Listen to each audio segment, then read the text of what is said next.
हमारे चैनल पर आप सभी का हार्दिक स्वागत, वंदन, अभिनंदन है। आज मैं ये एक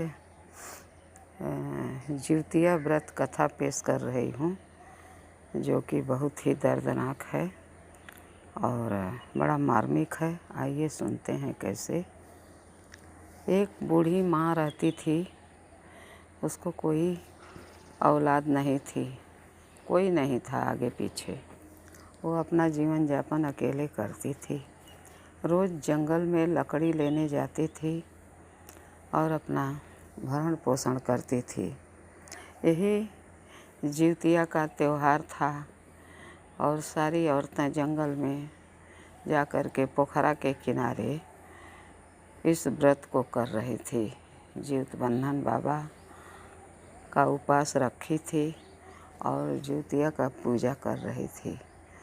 तो ये बूढ़ी औरत, उस बूढ़ी औरत के मन में आया कि ये सारी औरतें क्या कर रही हैं।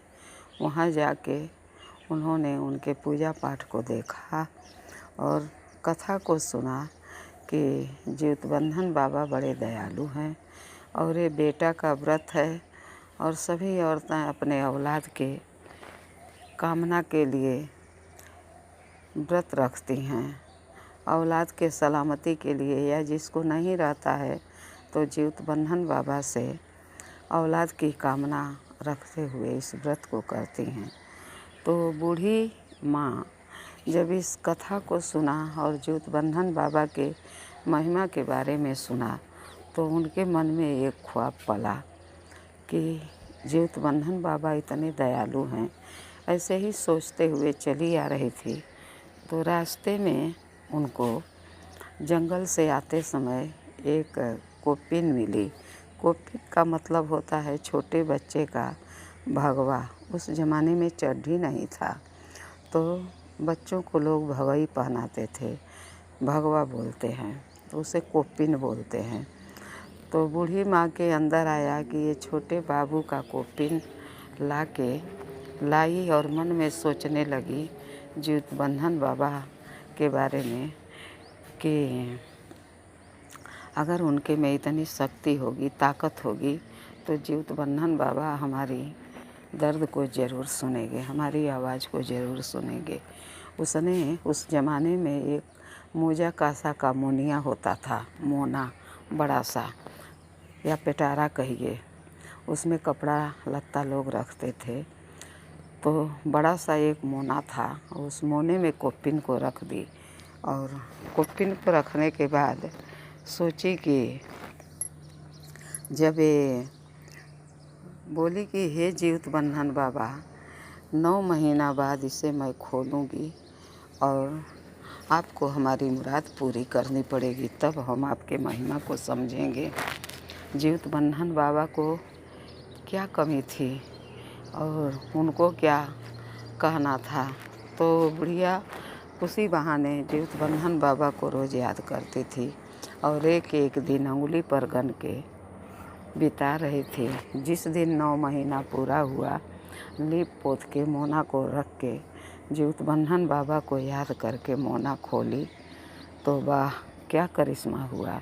जिउतबंधन बाबा उसको एक बेटा नसीब किए। बुढ़िया के खुशी का ठिकाना न रहा। वो बूढ़ी माँ उस बच्चे को भरण पोषण करने लगी।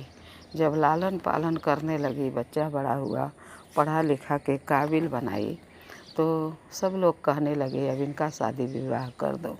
तो बूढ़ी माँ बड़े अरमान से शादी विवाह भी कर दिया।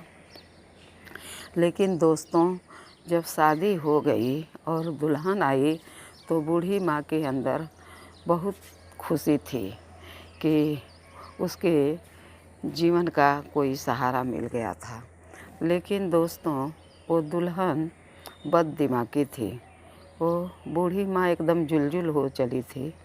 वो दुल्हन उस बूढ़ी माँ का कदर नहीं की और खाना बनाती थी तो उसको जला पका, कच्चा पक्का उस बूढ़ी माँ को परोसती थी और अपने दोनों प्राणी अच्छा अच्छा खाते थे। लेकिन यह बात बच्चे को पता नहीं थी।